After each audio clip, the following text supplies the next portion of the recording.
আসসালামু আলাইকুম সুপ্রিয় দর্শক। আশা করি আপনারা সকলেই ভালো আছেন।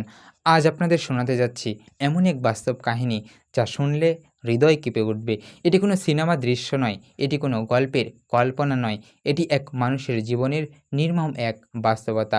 ১৯৮৮ সালের ২৯শে মার্চ টাঙ্গাইলের ঘটাইল উপজেলার এক ছোট্ট গ্রামে জন্ম হয় সাইফুল নামের এক ছেলের। জন্মের পর থেকেই কথা বলার ক্ষেত্রে ছিল জটিলতা। কিন্তু মাত্র ৭ বছর বয়স থেকেই তার আচরণ বদলাতে শুরু করে। অপরিচিত কাউকে দেখলে বড় বড় চোখে তাকিয়ে থাকে। কখনো আঁচড়ানো, কখনো কামড়ে দেওয়ার চেষ্টা। এমন অস্বাভাবিক ব্যবহার ক্রমেই আশেপাশের মানুষকে আকৃষ্ট করে তুলছিল। ১৯৯৫ সালে বয়স তখন মাত্র ৮।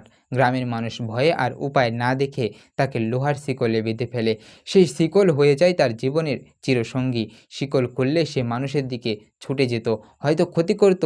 তাই বছরের পর বছর ধরে শিকলেই কাটছে তার জীবন।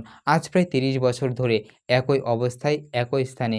২০ বছর আগে বাবা বহর আলীর মৃত্যুর পর একমাত্র অবলম্বন হয়ে দাঁড়ান মা রহিমা বেগম। নিজের জমি নেই, অন্যের জায়গায় সরকারের দেওয়া একটি ছোট্ট ঘরে থাকেন তারা। টাকার অভাবে কখনো চিকিৎসা করা হয়নি সঠিকভাবে। ডাক্তার, কবিরাজ কারো পক্ষে নির্দিষ্ট রোগ ধরা সম্ভব হয়নি।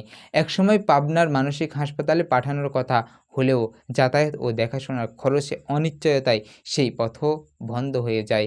রহিমা বেগমের কণ্ঠে তীক্ষ্ণ আরতি। ৩০ বছর হইল আমার ছেলে শিকল দিয়া বেঁধে রাখছি। মারধর করে, হারায়ে যায়। নিজের জায়গা নেই, অন্যের জমিতে ঘর তোলা। তারাও জায়গা ছাড়তে কইতাছে। আমি যা পাই তাতে নিজের খরচও চলে না। কেউ যদি সাহায্য করে হয়তো আমার ছেলের মুক্তি দিতে পারে। দিনের পর দিন, বছরের পর বছর শিকলে বাঁধা সাইফুলের জীবন যেন মানবতার এক নিঃশব্দ আবেদন হয়ে দাঁড়িয়েছে। খাবার, গোসল, এমনকি ঘুম সবই শিকলের ভিতর। দাঁত মাজা, মুখ ধোয়া, সেই মৌলিক অভ্যাসগুলি যেন হারিয়ে গেছে অনেক আগেই। বৃদ্ধ ২ ভাই থাকলেও তারা আলাদা সংসারে।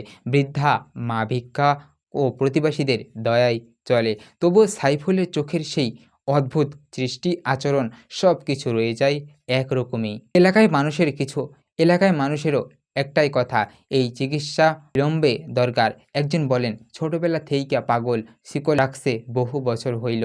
পরিবারে কিছু নেই, চরম দরিদ্র। একজনের কণ্ঠে ক্ষোভ নিজের জায়গা থেকে।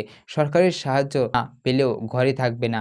আমরা বলছি আপাতত থাকুন, পরে সরকার ব্যবস্থা গ্রহণ করবে। টাঙ্গাইল উপজেলার সমাজসেবা কর্মকর্তাদের ভাষায় সাইফুল ইসলাম প্রতিবন্ধী ভাতার আওতায় আছেন।